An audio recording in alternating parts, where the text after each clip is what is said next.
The Boston Bruins have claimed a defenseman off NHL waivers. We have several NHL injury updates, and it sounds like there might be a trade brewing between the Vancouver Canucks and the Anaheim Ducks. It looks like things are getting close. We'll discuss what might happen coming up next.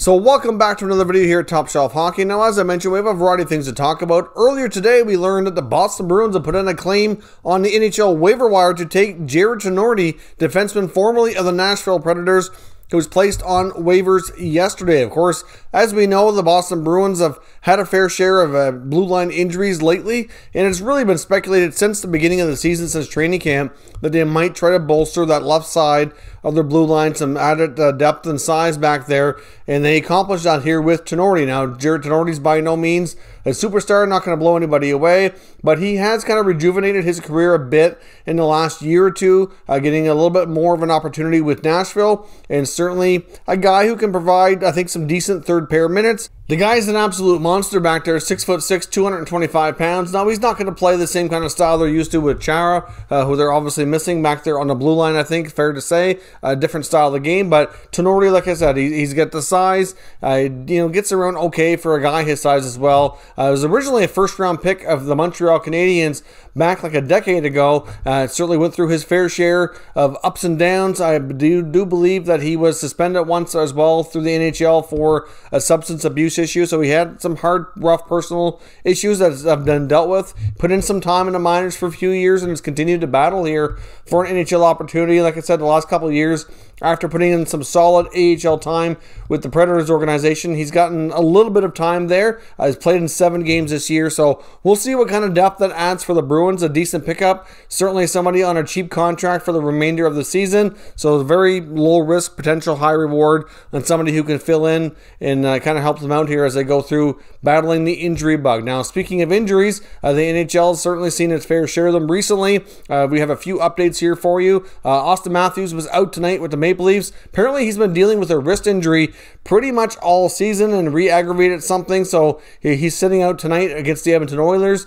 and shouldn't be out too long is what they're saying. He could be back sometime in the next few days. So obviously, if he's been battling a wrist injury and he's still scoring all those goals and has a wicked release, so I imagine if he was feeling 100%, he might even be a little bit better, but obviously that'll slow him down a little bit on his toward goal scoring route, and we'll see what he is like when he gets back, but he's not expected to be out long term. Ottawa Senators center Derek Stepan, we don't have an official word on him yet. He actually got hurt a couple of games ago, but we haven't really had a clear update here yet from the Ottawa organization, but it does look as though he could be out long term, possibly even for the rest of the season. Looks as though it was a shoulder injury, and some are saying it's a possible dislocation that may require surgery. I think they're kind of waiting for the doctors to determine if surgery is needed.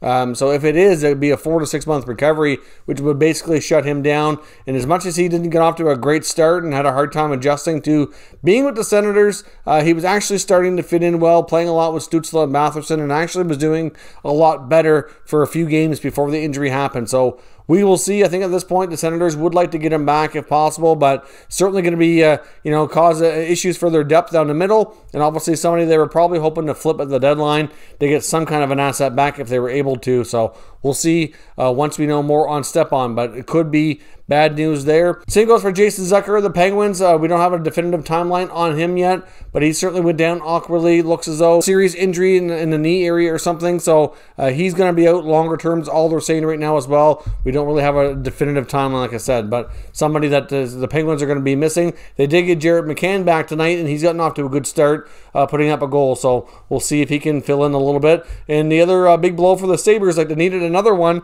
is goaltender Linus Ullmark is going to be out for about a month. So that's certainly bad news as well. They've had their other fair share of issues, including Jack Eichel missing another game. Jeff Skinner actually did get to play today, surprisingly. So the 3 games in a row he was scratched. He was actually put in the lineup by Ralph Kruger today, and we'll see if he can remain there. Sabres didn't have a good outcome today, and I guess we'll have to wait and see how much of the blame they put on Skinner for that one, since he hasn't been playing and been in the doghouse, even though Ralph Kruger says he doesn't really have a doghouse, which makes no sense. Clearly he does, and Jeff Skinner was in it for the past week. Now, moving on to a potential trade that's apparently a lot of discussion has been taking place between the Vancouver Canucks and the Anaheim Ducks. Now, this is something that's been mentioned briefly before, but we have a little bit more details, and it sounds like things are getting closer. I don't think it's fair to say things are imminent, but I guess you just never know. Sometimes one phone call can change a lot, and things can either move in either direction quite drastically. But what's being discussed, as we said before, was Jake Virtanen going to Anaheim. It looks as though the piece coming back that the Ducks and Canucks are talking about would be Danton Heinen. Now, of course, Pierre LeBrun has mentioned here on Twitter that he doesn't feel that this is going to be a one-for-one trade if that's indeed something that moves forward. Those are the players that they're discussing right now, but they're going to have to level out the money. Then the money's not exactly too far off here, or salary could be retained or something, but many feel, like I said, it's going to be at least one or more pieces involved on either side. Right now, Danton Heinen's making $2.8 million, and he's an RFA after this year, whereas Jake Virtanen's making $2.55, and he has an additional year. When it comes to the Anaheim Ducks, I guess they get an extra year at the lower amount, whereas Heinen would have to be qualified this coming season around $3 million. So certainly that might not seem appealing to them, which I would imagine wouldn't be appealing to Vancouver either. So I have to wonder if the Canucks make this trade, if they might be trying to get themselves another asset that they can kind of mix in, see if he fits or not, and then possibly look to move him again before the deadline. I mean, that's kind of where I'm thinking might be going on. To qualify him and have him on the roster next year at $3 million could prove to be an issue as well, depending on what else they're able to move.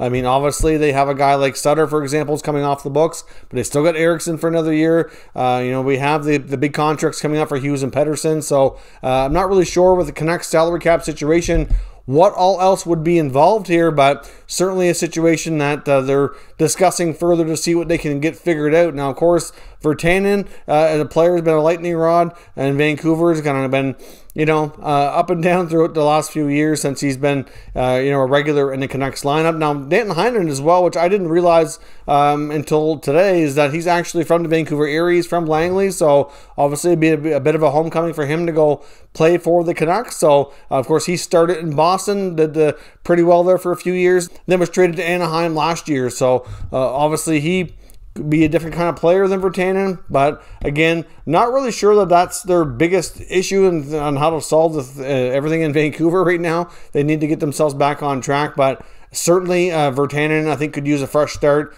and he's been linked to Anaheim for some time now. Like I said, it's been a number of weeks that the Ducks have been listed as the main team that's been showing interest in making the acquisition, but obviously that second year of his contract is problematic. So even though this year the money's not too far off, like I said, they might have to include something else to kind of get the Ducks to take on an extra year at $2.55. So it wouldn't be surprising maybe if the Vancouver Canucks need to throw in something else that the Ducks like, and then maybe another pick of some sort or something goes back to Vancouver. But I mean, both teams are somewhat tight on the cap here. Neither one of them have a whole lot of wiggle room to make it work. So it's going to have to be money in and money out to make everything jive. But we will see. Like I said, based on what the NHL insiders have been saying, and I don't think it's fair to say that the deal is really imminent. I don't think it's necessarily going to be something that we see happen tonight, but you never know. It could happen sometime soon. Discussions apparently are ongoing and will continue, and hopefully they get something figured out, because I know in the case of Virtanen, he is a player that's been